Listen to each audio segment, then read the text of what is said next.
We're here at the Met for a very special art hackathon. Over 24 members of our community have flown into town and are going to be working with us to 3D capture works of art from the permanent collection of the Met and then create new work from the results. My goal in this was simply to see what would happen if we put a bunch of really great artists in the museum with our collection and this technology.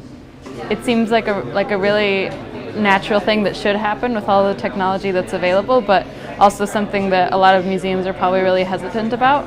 And so to hear that the Met was going to go through with it and MakerBot was going to sort of be at the forefront of this, I thought that was a really great pairing.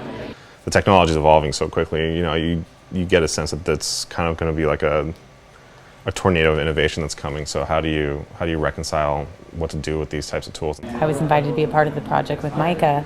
I thought to myself, this is an excellent opportunity for me finally to incorporate the MakerBot into my work, because I use kind of archaeological items and kind of fuse them together and make these different sculptural looking scenes. And so I thought this would be perfect. It's not necessarily just for educating the public about how MakerBots work or even how 3D scanning works.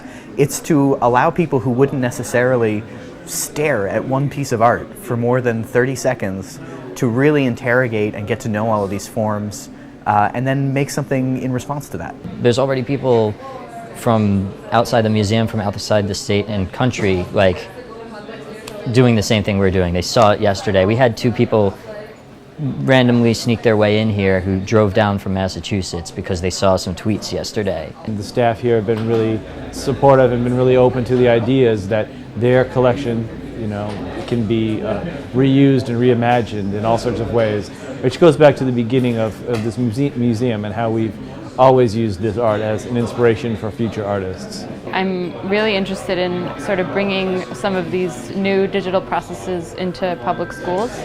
And I think that this project is a really good precedent for how that could work. I mean, I think that it definitely is groundbreaking in the sense that this could be a really great educational opportunity for future groups, young adult groups, to really start interacting with technology that's going to keep advancing every year.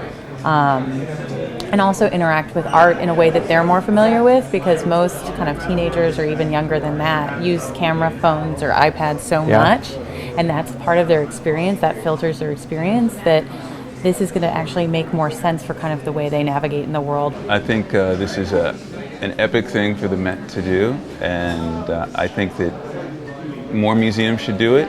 And when I get back to Los Angeles, where I live, I'm going to identify the museums that I can go into and take pictures of the artwork and do some captures and try to maybe get some other people involved. I'm thinking of all the other museums I want to go to and the pieces that I can make mine.